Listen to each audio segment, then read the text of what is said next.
ये कर्मस्थली है। यदुवंश को श्राप क्यों लगा?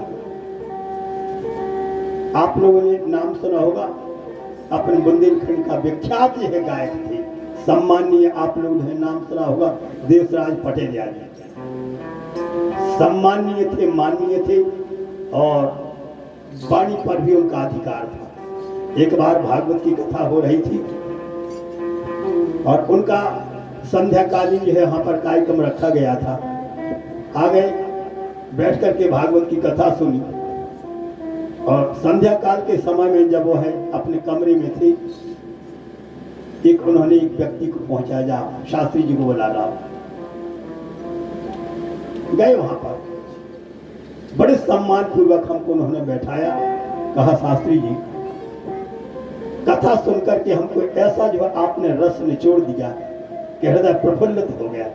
पटेल जी बोले, थोड़ी सी एक जिज्ञासा है। समझदार व्यक्ति था, मैं तर्क नहीं कर रहा हूँ, वितर्क नहीं कर रहा हूँ, बस एक जिज्ञासा व्यक्त कर रहा हूँ। उनकी हाँ पटेल जी बोलो।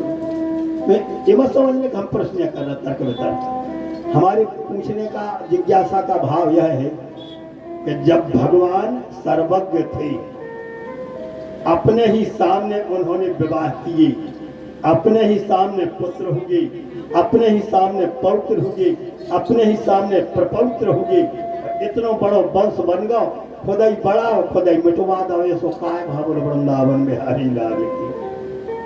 अब उतना तो समय नहीं है साथियों।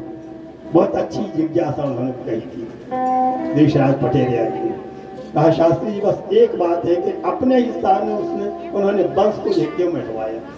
वह तो समर्थ थे, सक्षम थे,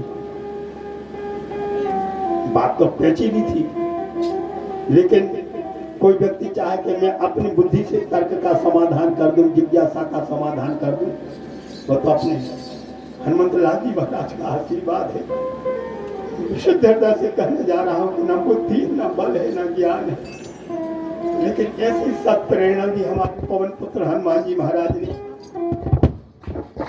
भगवान ने क्यों यहाँ पर अपने पल को यहाँ पर करवाया? उसका कारण एक ही था कि जब व्यक्ति अपनी मर्यादा को त्याग देता है, व्यक्ति अपनी मर्यादा को भंग कर देता है, तो एक कर्मस्थल उसका फल भोगना पड़ेगा।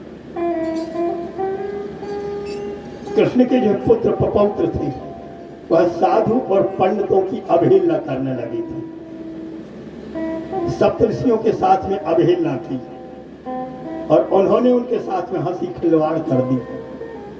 तो मैंने कहा पटेरिया जी, ये कर्मस्थली में तो फल भोगना पड़ता। तो कृष्ण ने सोचा जिस समय हम परलोक में जाएंगे, अपने धाम की यात्रा करेंगे, ये तो कर्मस्थली है, हमारे पुत्र होंगे, नाती हुए, पंती हुए, संती हुए, खंती हुए और उनके और भी हो जे। जब ऐसे दुर्धर्ष आचरण करे, तो जब पापाचरण करे तो विजय है कहाँ? बोले यमराज की नगरी में। और जब ते चित्रगुप्त से पूछे कहा जी को आए, बोले द्वारकापुरी से है, कृष्ण के लड़का की नाती जाए, इनको नरक में डाल दो, इन्होंने दुर्धर्ष कर्म किए। तो मैंने कहा इसलिए भगवान कृष्ण ने आगे भविष्य उज्जवल करने के लाने सोचा कि कर्मस्थली में जो दुराचरण न कर पाए, अपने ही सामने वंश को हम चौपट करवा दें। बस इसी प्रकार से इसमें हमारा कल्याण और लीला पुरुषोत्तम का भाव जागृत रहेगा। और वृंदावन बिहारी लाल की जय। वास्तव में लिपट गए थे उस दिन का शास्त्री जी। मैंने तर्क वितर्क नहीं किया, जिज्ञासा का समाधान हुआ। वास्तविक बात यही, भगवान कृष्ण के सामने ही यहाँ पर श्राप दिया गया था यदुवंश को। उन्होंने सोचा आगे जो यहाँ पर हमारा नाम बदनाम ना हो, इस निमित्त से उन्होंने अपने सामने ही वंश को यहाँ पर विच्छेद करवाया।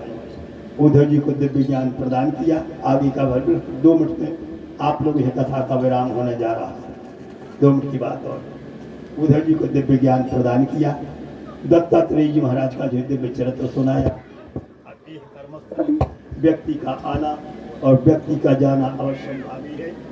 जो जाता है वह आता है और जो आता है वह जाता जरूर है। सबसे प्रथम कृष्ण ने अपने दाऊ भैया को परलोक की यात्रा करवाई।